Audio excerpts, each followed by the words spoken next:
जर मी तुम्हाला सांगितलं की जगात लिहिलेल्या सर्वात शक्तिशाली पुस्तकांपैकी एक पुस्तक आधुनिक अर्थाने युद्धावर नाही, ना बंदुका, ना बॉम्ब, ना रक्तपात, तर मग ते पुस्तक कशावर आहे? आयुष्य, रणनीती, मानसशास्त्र, सत्ता आणि पावर. हे पुस्तक 2500 वर्षांपूर्वी लिहिलं गेलं, पण आजही ते वापरलं जातं. लष्करी कमांडर्स, मोठे बिझनेस लीडर्स, राजकारणी, खेळाडू, उद्योजक आणि रोजच्या आयुष्यात जिंकायचा प्रयत्न करणारे सामान्य लोक. या पुस्तकाने जनरल्स, सीईओज आणि संपूर्ण साम्राज्यांवर प्रभाव टाकला आहे. काही लोक म्हणतात हे पुस्तक धोकादायक आहे, काही म्हणतात हे अत्यंत बुद्धिमान आहे, काही म्हणतात हे थंड, निर्दयी आणि वास्तववादी आहे. पण एक गोष्ट नक्की आहे, जर तुम्ही हे पुस्तक समजून घेतलं तर तुम्हाला जग खरं कसं चालतं हे कळायला लागतं. आजच्या डीप बुक रिव्ह्यू पॉडकास्टमध्ये तुमचं स्वागत आहे. आज आपण शोध घेणार आहोत जगातील सर्वात लेजेंडरी पुस्तकांपैकी एक, the Art of War, Sun Tzu. लेखकाबद्दल. Sun Tzu. सन त्सू हे शांत खोलीत बसून विचार करणारे तत्त्वज्ञ नव्हते. ते होते चीनी लष्करी जनरल, महान रणनीतिकार, युद्धतज्ञ. इसवीसन पूर्व 500च्या सुमारास चीन सतत युद्धात होता. देश अनेक छोट्या राज्यांमध्ये विभागला होता. जगणं म्हणजेच लढणं होतं. त्या काळात जिवंत राहण्यासाठी गरज होती ताकदीची नाही, रणनीती, बुद्धिमत्ता आणि शिस्तीची. सन त्सूंनी एक महत्त्वाची गोष्ट ओळखली. युद्ध फक्त ताकदीने जिंकले जात नाही, युद्ध जिंकले जातात शत्रूपेक्षा चांगलं विचार करून. म्हणूनच त्यांनी द आर्ट ऑफ वॉर लिहिलं. फक्त रणांगणासाठी नाही, तर जिथे कुठे माणसांचे विचार टकरावतात अशा प्रत्येक संघर्षासाठी. म्हणूनच हे पुस्तक शतकानुशतके टिकून राहिलं, कारण त्यातील विचार सार्वत्रिक आहेत. हे पुस्तक खरं तर कशाबद्दल आहे? नावावरून वाटतं तसं हे पुस्तक हिंसा शिकवत नाही. खरं तर सन त्सू पुन्हा पुन्हा म्हणतो, युद्धातील सर्वोच्च कला म्हणजे लढाई न करता शत्रूला हरवणं. हे पुस्तक शिकवतं ताकदीपेक्षा रणनीती, भावनांपेक्षा बुद्धिमत्ता, प्रतिक्रिया देण्याआधी तयारी, गोंधळावर नियंत्रण.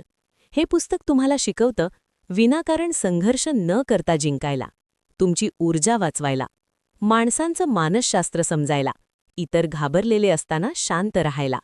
थोडक्यात विजेत्यासारखं कसं विचार करायचं हे पुस्तक शिकवतं. स्वतःला ओळखा आणि शत्रूला ओळखा. या पुस्तकातील सर्वात प्रसिद्ध वाक्य. जर तुम्ही स्वतःला आणि शत्रूला ओळखत असाल तर 100 युद्धातही तुम्हाला पराभवाची भीती उरणार नाही.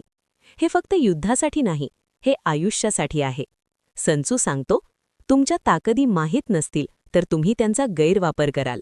तुमच्या कमकुवतपणा माहीत नसतील तर तेच तुम्हाला संपवतील. इतर लोक समजले नाहीत तर तुम्ही सहज वापरले जाल. आजच्या जीवनात तुमचा शत्रू असू शकतो स्पर्धा, समस्या, भीती, अहंकार किंवा तुमच्या सवयी. स्वतःची ओळख म्हणजेच खरी सत्ता. बहुतेक लोक हरतात कारण ते कमजोर नसतात, तर कारण ते स्वतःला ओळखत नाहीत. भावनांपेक्षा रणनीती. सन त्सू भावनिक निर्णयांविरुद्ध कडक इशारा देतो. तो म्हणतो, राग वेळेनुसार शांत होऊ शकतो, पण नष्ट झालेलं राज्य पुन्हा उभं राहत नाही. सोप्या शब्दात, भावना तुम्हाला आंधळे करतात, रणनीती तुम्हाला धार देतात.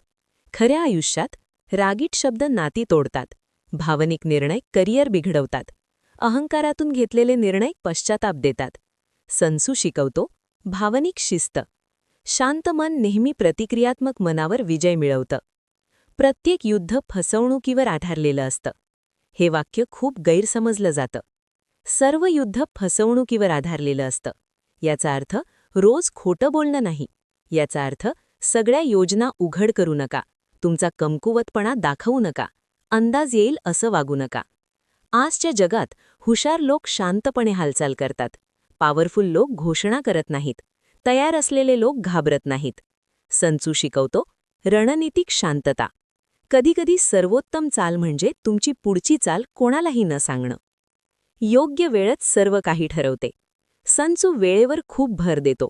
तो मानतो योग्य कृती चुकीच्या वेळी केली तर तीही चूक ठरते. आयुष्यात खूप लवकर सुरुवात म्हणजे अपयश, खूप उशिरा सुरुवात म्हणजे अपयश, संयमाने वाट पाहणे म्हणजे विजय. सन त्सूसाठी योग्य वेळ महत्त्वाची होती. शहाणा माणूस योग्य क्षणाची वाट पाहतो आणि मग निर्णायक कृती करतो. सर्वोत्तम विजय म्हणजे लढाईच न लागणं. हीच या पुस्तकाची आत्मा आहे. सन त्सू मानतो, अनावश्यक संघर्ष टाळणे म्हणजेच सर्वात मोठी बुद्धिमत्तेचं लक्षण आहे. वाद जिंकून शांती हरवणे म्हणजे विजय नाही. इतरांना हरवून स्वतःचं नुकसान करणे म्हणजे विजय नाही. खरा विजय म्हणजे तुमची ऊर्जा वाचवणे, नाती जपणे आणि योग्य लढाया निवडणे. प्रत्येक लढाई तुमच्या ताकदीच्या पात्र नसते. आजच्या जगात उपयोग. म्हणूनच हे पुस्तक आजही वापरलं जातं. बिझनेसमध्ये कॉम्पिटिटिव्ह स्ट्रॅटेजी, वाटाघाटी, मार्केट पोझिशनिंग, मानसशास्त्रामध्ये भावनांवर नियंत्रण, लोक वाचण्याची कला, स्वतःवर प्रभुत्व, करिअरमध्ये ऑफिस पॉलिटिक्स, लीडरशिप, निर्णय क्षमता, वैयक्तिक आयुष्यात सीमा म्हणजे बाउंड्रीज, आत्मसन्मान, मानसिक शिस्त. हे पुस्तक इतरांना संपवण्यासाठी नाही, इतरांनी तुम्हाला संपवू नये यासाठी आहे. हे पुस्तक धोकादायक का मानलं जातं? कारण ज्ञान म्हणजे सत्ता आणि चुकीच्या हातात सत्ता म्हणजे मॅनिप्युलेशन. सन त्सूच्या रणनीती वापरल्या जाऊ शकतात, शहाणपणासाठी किंवा शोषणासाठी. म्हणूनच हे पुस्तक परिपक्वता मागतं. हे नैतिकता शिकवत नाही, हे वास्तव शिकवतं. तुम्ही ते कसं वापरता यावर तुम्ही कोण आहात ते ठरतं. हे पुस्तक वाचा जर तुम्हाला मानसिक ताकद हवी असेल, तुम्हाला रणनीतिक विचार करायचा असेल, तुम्हाला भावनांवर नियंत्रण हवं असेल, तुम्हाला सत्ता कशी चालते हे समजायचं असेल.